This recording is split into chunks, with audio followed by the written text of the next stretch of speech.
it's a very important job. Come on, you were a bit more than that. You were an actress in it. Just because we don't recognise you anymore because it was so long ago. So, coming from your previous film, Dark Signal, which I can recommend everyone watch. It's a bit different, isn't it? Yes, it's a bit different. This was the film that was never meant to be seen. Why? In honesty, it's a bit of it was like a rehabilitation film for me. I'd just been involved in a film called The Reckoning, available on Amazon now, folks. But it wasn't a particularly great time for me, and at the end of it, through no fault of anyone's, but at the end of it, I basically thought, do I really want to do this anymore? Do I really want to make films? It's all I've ever wanted to do my entire life.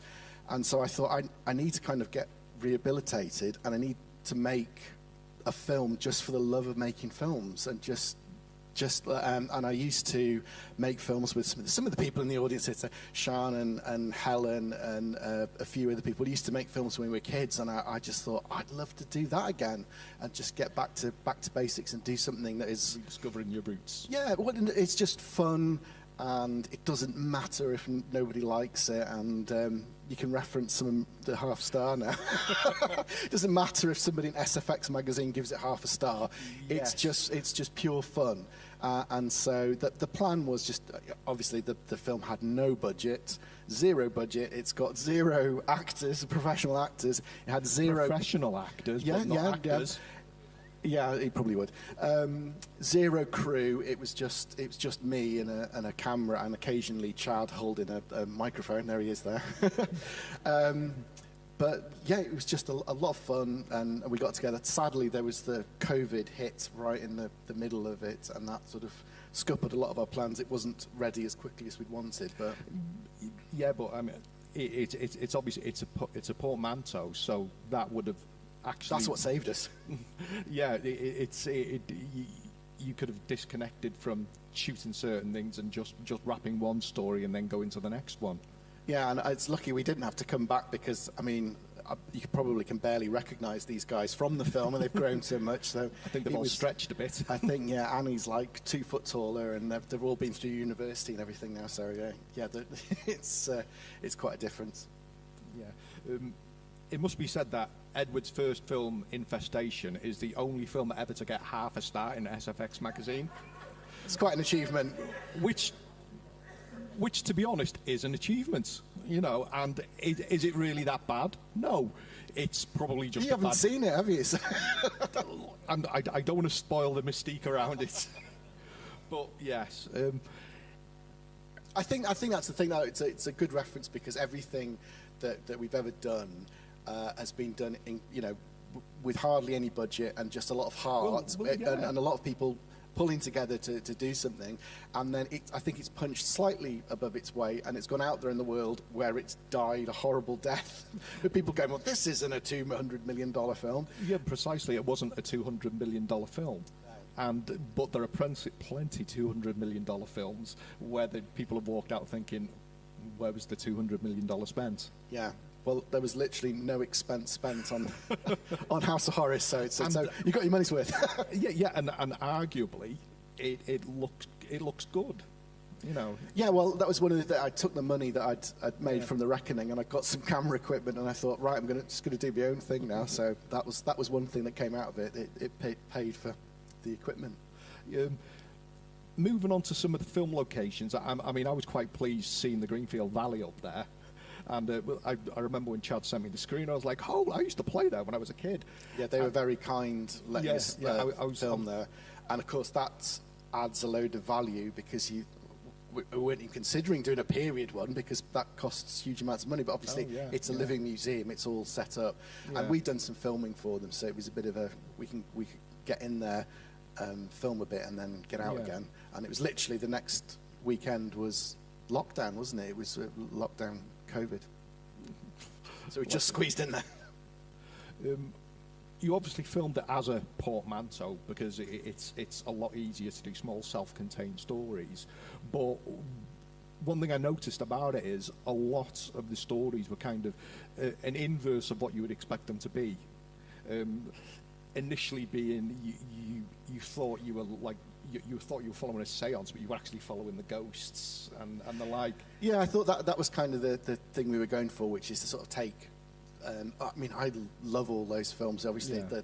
the Amicus and Amicus Strike is a huge influence on it, and all those kind of films. But when you go back to them, they all seem a little bit obvious, don't they? Because we just not because of the fault of the film, but just because there'd been decades of horror films since. Yeah, so it was kind of like take a lot of the horror tropes and then try to invert them a bit.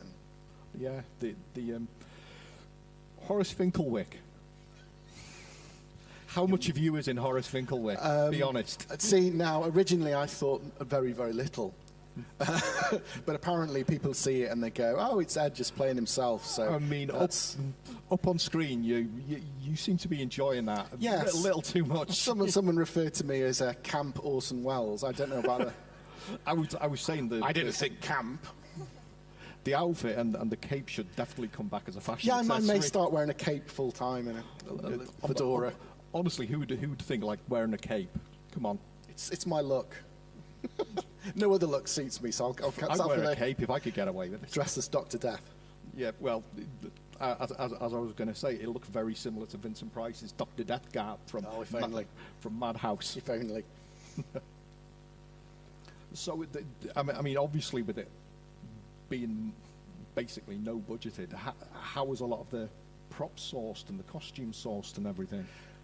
Well, there's Amazon. Yeah.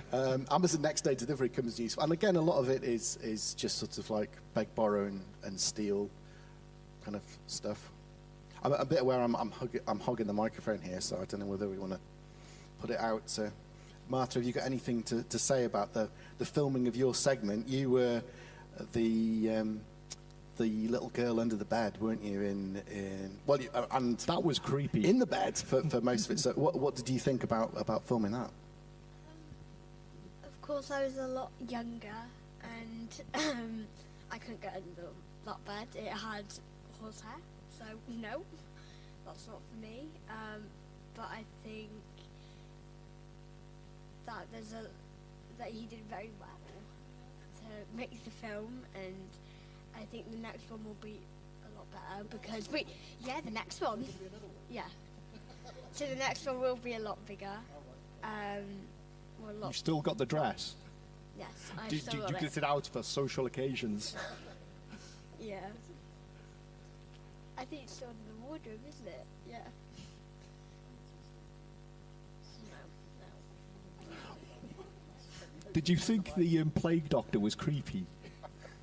Well, I'll tell a bit of a story here because Martha's just touched on it. Obviously, you've seen the film now, so the entire film revolves around the little girl being under the bed. That's the punchline of the film, and we'd written it, and a girl in the bed, set it up, oh, check under the bed, daddy, all this kind of stuff, and we filmed it. The whole thing shot in 2 days at the Greenfield Valley. Freezing cold, absolutely freezing cold, and we got to the end of the second day. Everyone is ready to go home and have a cup of tea, and we're all standing there shivering, and I'm like, right, we just need one more shot, Martha. We need you to get under the bed for that, the big money shot. And she looked under the bed and went, nah. And I went, no, it's the big money shot. The whole film relies on you getting under the bed. She's like, I'm not getting under that bed. It's dirty. What was it, dirty? Or horsehair. Yeah, and she's, are you claustrophobic? She's like, no, I'm not getting under the bed. So there was a round of negotiation. I think you sort of stuck your head in at one point, and so we basically had to film it somewhere else completely, didn't we? A mock-up under the bed. But it was just, I was laughing, but it was just this. You fixed it in post. Yeah, we fixed it in post, but she was like, nah, not getting under that bed. No, refuse. I don't blame. Well, it was her first diva strop. Well, that segment was arguably the proper creepy segment. Yeah, I think so. It's the one where everyone kind of like, it's under the bed. No. The plague doctor. Whoa. So, on the end, the clapperboard. How was your clapperboard experience? Girl in the tent. But sorry, I've been a clapperboard person, so we can bond over this. Yeah. I only did clapperboard with my mum's scene, so that's the start when she's contacting the dead, and then when I went over to Jasmine's house and they were doing like the bollocks to subtlety scene, and I enjoyed that a lot because I was like, yeah, and then I shouted it as well, and then I got told off. But it was just really fun, and I like doing it because it's just like it was fun because it's like not a big movie, but it's enough to like show other people, and I really like that. Was the when you were filming in the tent, were you actually in the tent in the woods, or was that on a sound stage? No, we were in his living room. Hey, here's hoping. We were in his living room. Well, he'd put tinfoil on the windows to block out all of it. I can't really remember what it was. And then there was a big tent in the middle, and I swear they brought in fish and chips or something to eat. And we'd all sat in there, and then I think later on they must have filmed it in the woods. But it was, yeah, we were just sat in Ed's living room filming. Yeah. And in that, I did nearly get hit in the head with a microphone, which wasn't fun. So Wales' next big studio, you've got Elstree, Pinewood and Ed's backyard.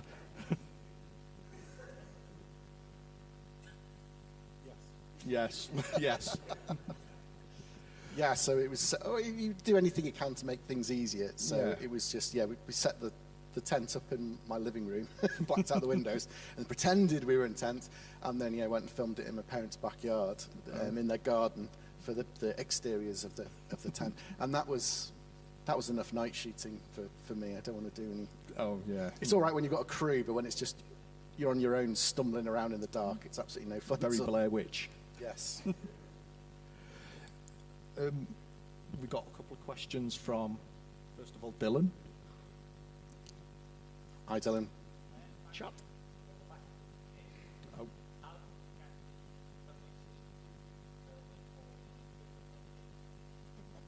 That is a brilliant question, and I can tell you that all the different locations were basically our houses.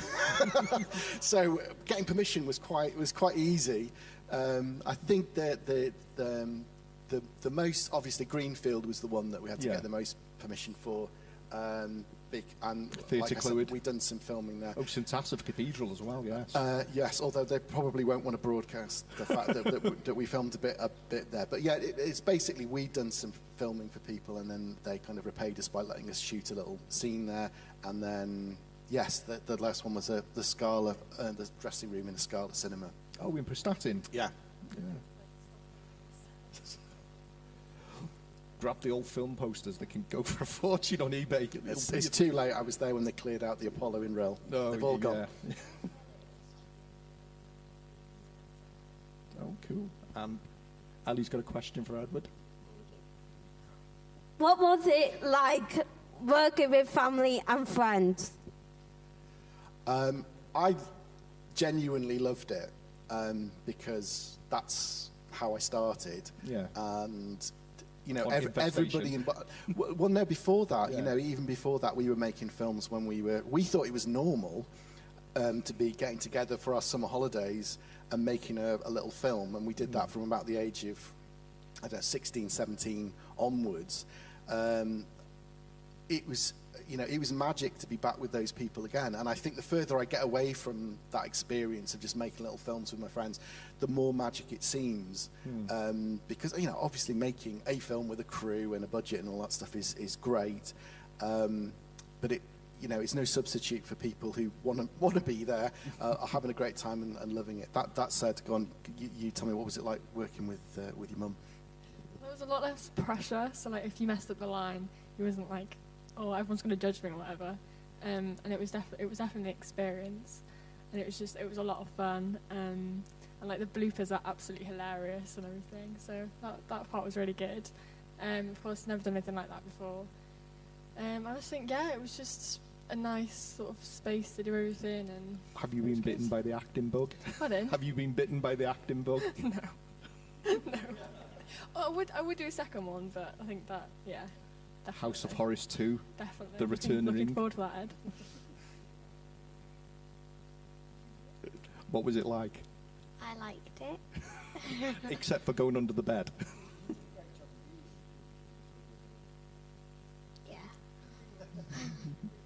Oh, yeah.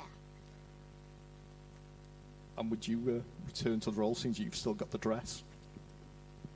Yeah. I worked with Rob, and it was really fun because like he's a really nice chatty person. So when you're working with someone, it's like easier to work with them when they actually like talk to you because they're a bit older and stuff. And he was fun, and he made sure that there were like funny bloopers, and it was like he just like joked around with us, and that's what was like really nice about it. I would definitely do a second one, Ed. Most importantly, could you see yourself in the future of clapperboarding? Oh, definitely. Yeah, MJ. Yeah. Oh, yeah. I would definitely do it. You can keep hold of it if you want. We'll shout. Yeah, it's important to point out that I find it hilarious, but Rob is nothing like the mean dad in the camping film at all, and I just love making him say mean stuff to kids all the time. He's absolutely lovely, isn't he, in real life? But just making him say mean stuff to kids, he was in character. I find hilarious. I don't know why. He was in character, and, I think he's very good. Arguably his character had been through a very distressing situation. Heaven knows what the aliens were going to do to him as well. Have we got any more questions? We've got two more. We got one there. That's going to be a good one. Look at him. My question is, was Monty a prima donna to work with? Yeah, Monty was a prima donna to work with. He was a right pain.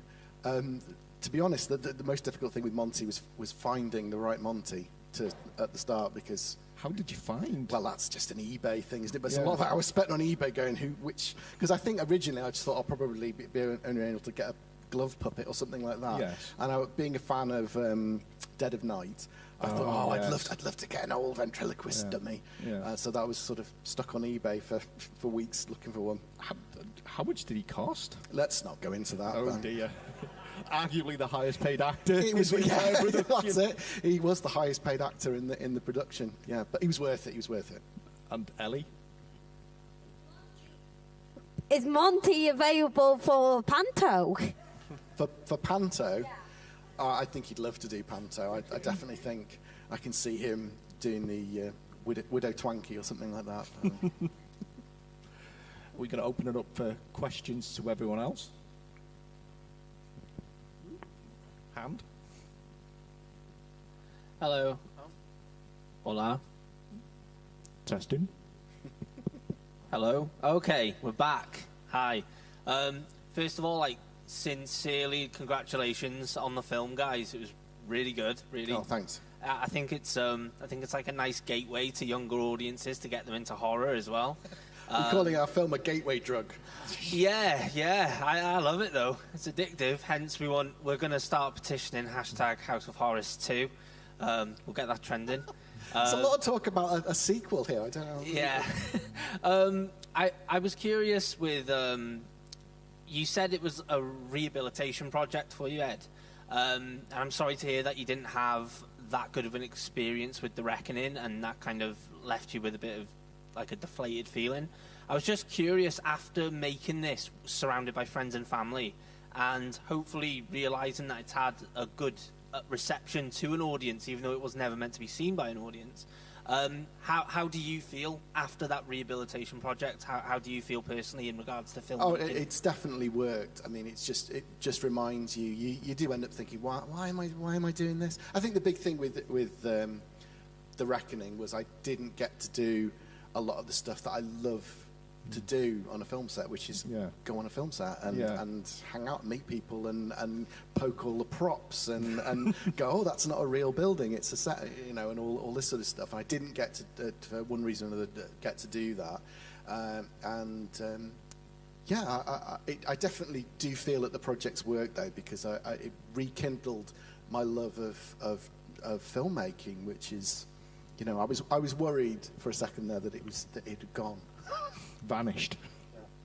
Well, I remember you telling me and Chad that The Reckoning initially started out as a sequel for Dark Signal.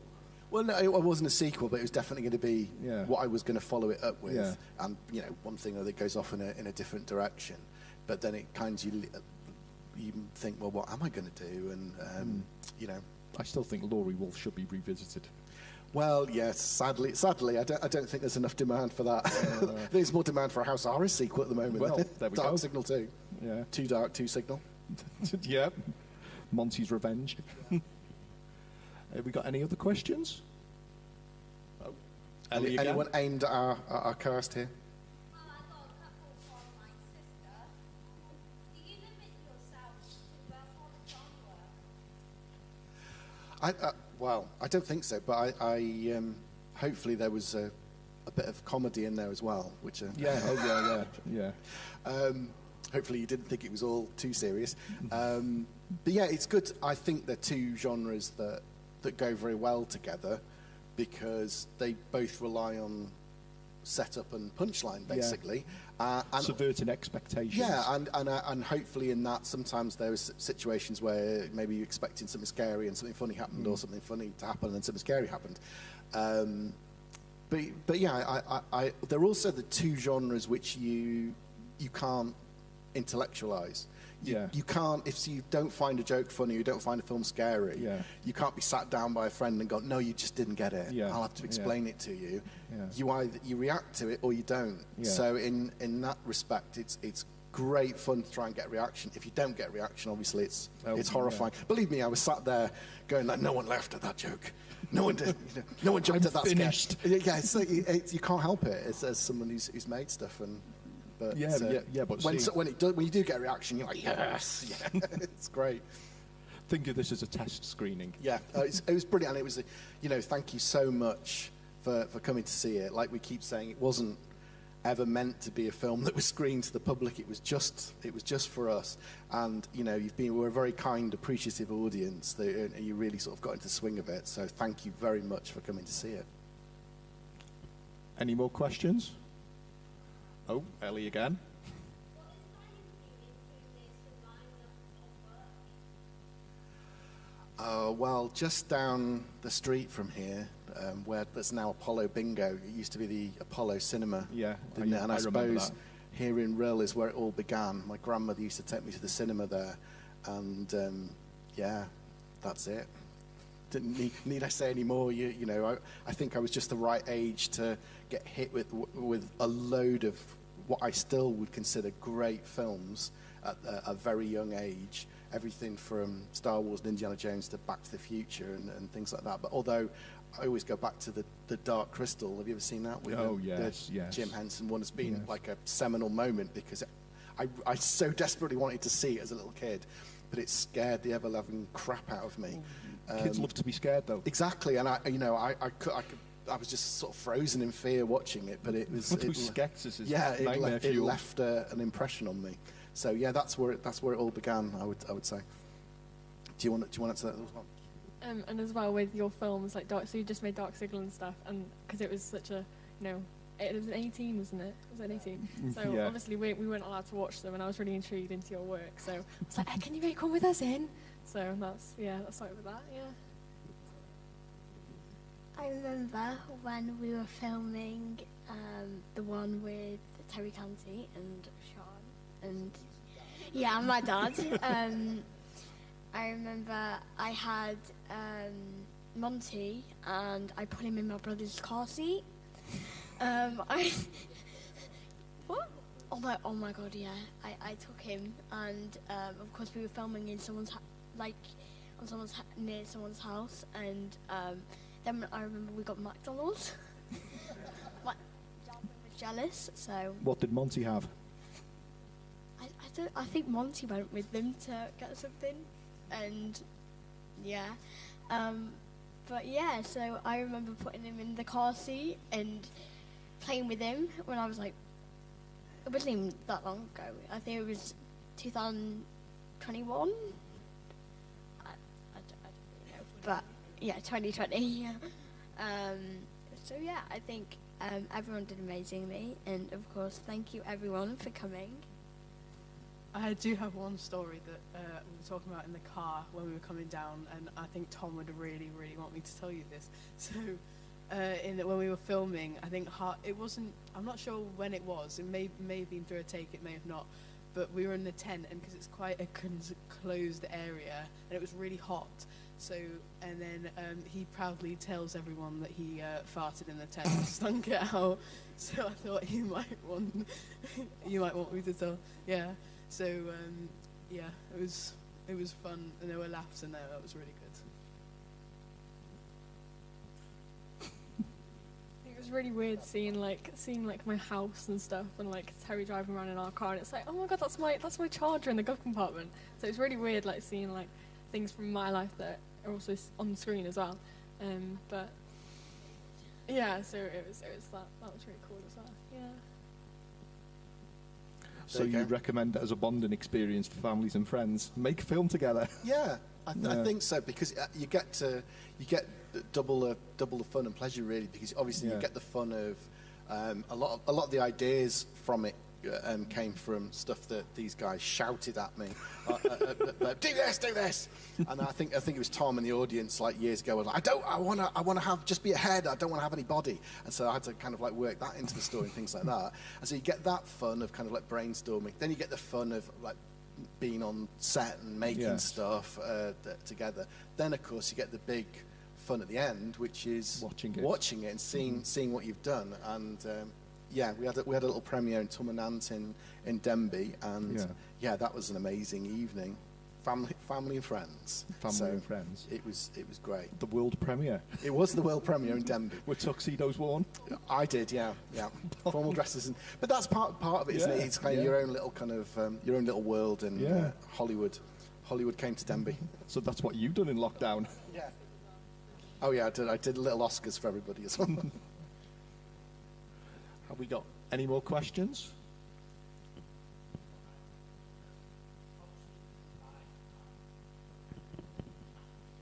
Was it that obvious?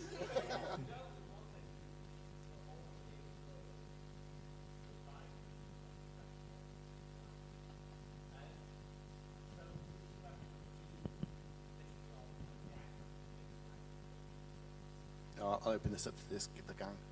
Well, I really enjoyed like managing the script and stuff, because that's what my mum used to do. So we were sat in Rob's living room with the tent with Annie and Tom, and so you can sort of hear me in the bloopers, and I'm repeating the lines to Annie.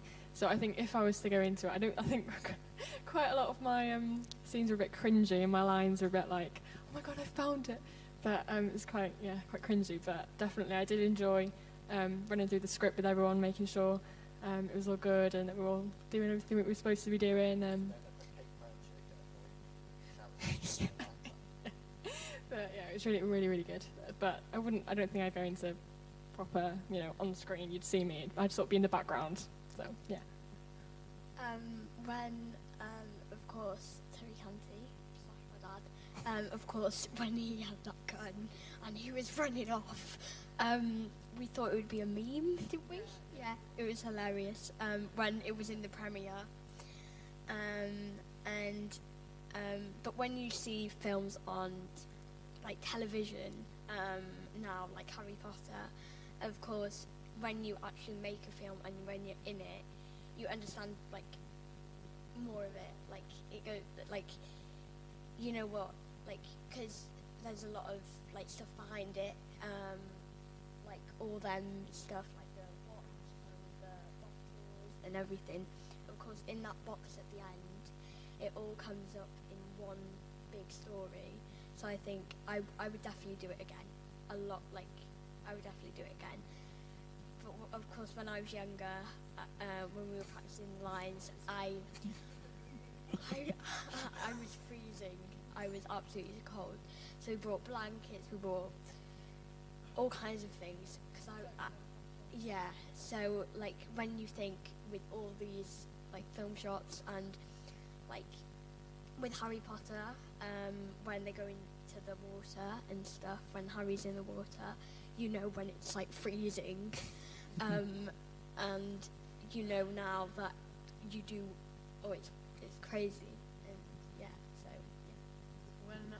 When I was like young, before we did the thing, I would always wanted to like do acting with like just people, and I knew that Mum was friends with Ed, who was like a director. So I was like, Mum, tell Ed right now that we have to make a movie. And I'd like been begging for probably about a year, and then she actually got hold of him and said, well, did you? I wasn't sure if you like were saying, oh, I'm going to make a movie, do you guys want to be in it? Or if my mum actually asked or something.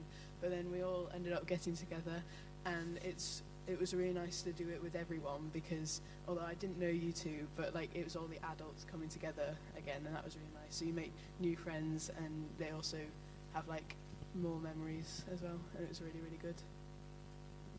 We the one where it says Eyewitness 1 in the Aliens vs. Ghost. We went to see them, and where did they do that scene? The one where they go like Gary and Michelle. Where did they do that? Oh my god! Because you could see Annabelle just looking at like the side. I was a little bit like, I thought you did it. That's professional. Yeah, I think like even if you don't want to do it in the future and professionally, like it's still good to see what goes on behind the scenes and stuff. Like I did some stuff with the like mics and stuff. We were like holding it, and like again with like going through the script and like seeing it through the cameras and with your bougie kit. But yeah, even if you don't want to do it, it's still really really cool, and especially with the premiere as well. It's like, oh my god, I get to dress up and and see it on the big screen there, and yeah, and it's like a red carpet, and it was really good. It was, yeah, definitely. And so it's worth making a film just to have a premiere and dress up. Strangely, Laura Jane Clark, TV presenter, author, and architect. How did you rope her in? Well, she was part of our gang who used to make films. I didn't think it was going to happen because obviously she's got a very tight schedule going around redesigning people's houses and things like that. And it literally didn't look like it was going to happen. And then I think I'd cut together a sort of trailer or something, and then Helen, who's her sister, had shown it to her, and then straight away my phone goes, why aren't I in this film? So I was like, well, there's still time. We were literally, I think we booked the premiere or stuff like that, and so it was quickly cobbled together a part, and she came and shot it, and I think in an hour or something like that, and that was... And all the strange noises. Yeah. Improvised. Yes, absolutely improvised. Yeah. She's made up her own alien language, so that's another talent that she's got that she can put on her CV. She's an alien sent here to redesign people's houses. Absolutely. So, nothing else? Then we'd like to thank Edward and Co. for presenting their family project for us and opening Rilla Thriller. Thank you. Hopefully...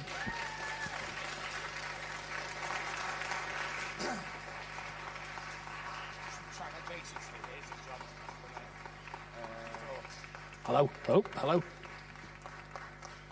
So next we'll be showing a show reel of loads of short horror films that have been sent in by a lot of people here.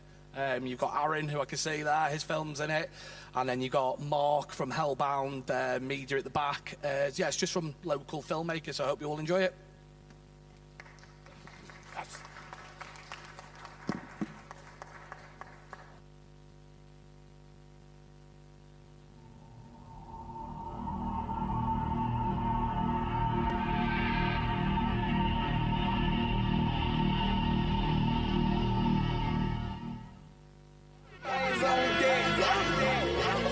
SOD, it's a label. Count the money, count it out. I'm in the club, and my niggas popping bottles, and I'm tossing out these dollars, making all these girls holler. I'm in the club, and my niggas popping bottles, and I'm tossing out these dollars, making all these girls holler. I'm in the club, SOD, my time to click down, similar to a computer. I shut this bitch down. Shout out to